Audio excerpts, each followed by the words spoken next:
Myself and 5 others who are either former intelligence or former military officers put out a video restating the law that's in the Uniform Code of Military Justice. That if you're given an order that's illegal, according to the UCMJ, you have the ability to push back on that order. Legal orders should always be followed, right? I'm just talking about illegal orders. We had a ton of folks in uniform and a lot of veterans come to us and raise real concerns about things that they were asked to do or things that they were concerned they might be asked to do, particularly with the deployments of the National Guard and uniformed military into our city streets, places like Chicago, and the strikes in the Caribbean against drug cartels.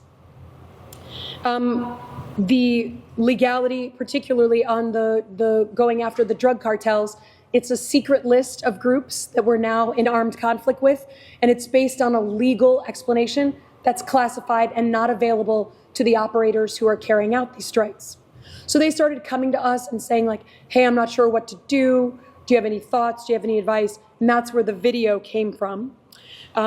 This is unfortunately not a hypothetical conversation.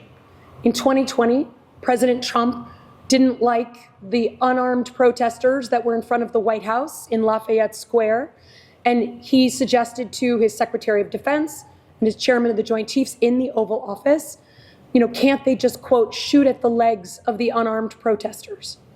Secretary of Defense and the Chairman of the Joint Chiefs, I give them a lot of credit. They knew immediately that would meet the definition of an illegal order, and they got out of there as fast as possible so that he didn't demand and try and get them to carry out that order. But here's the thing, regardless of whether you agree with the video or don't agree with the video, the question to me is this the appropriate response for a president of the United States to go after and seek to weaponize the federal government against those he disagrees with? We're not the first group of people that he's done that with. We are not going to be the last group of people to do that. He's tweeted dozens of times about us in the past 72 hours or so, as has the vice president, saying that we should be arrested, we should be tried, we should be convicted, and made clear repeatedly that the sentence for that crime would be hanging. He's repeated that over and over, both in his statements and in memes. Because of that, we saw an immediate and massive uptick in the number of death threats that we got. I mean, we couldn't, hundreds, it's got to be past thousands now, both in calls to our office, in emails. The Capitol Police and the Sergeant of Arms decided to put myself and others on 24/7 security. They're here today.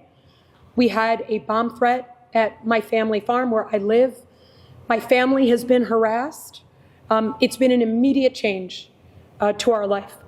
And then last night, the Counterterrorism Division at the FBI sent a note to the members of Congress saying they are opening what appears to be an inquiry against the 6 of us. To be honest, the president's reaction and the use of the FBI against us is exactly why we made the video. He believes in using the federal government against his perceived adversaries, and he's not afraid to use the arms of the government against people he disagrees with. He does not believe the law applies to him. He has said that every which way to Sunday, which is exactly why we made the video, to give people some assurance that they weren't alone as they watch this stuff unfold. This is a scare tactic by him. He is attempting to use the FBI to scare us out of continuing to talk and have conferences like this. And I think it is a well-worn tactic of people who are trying to intimidate adversaries, their perceived enemies, out of public criticism of themselves. And again, this is not about any one video or even one sentence out of a video. This is about who we are as Americans, how we're going to engage with each other, whether we're going to use law enforcement and the military to target legally people who say things. That is basic freedom of speech and restating existing law.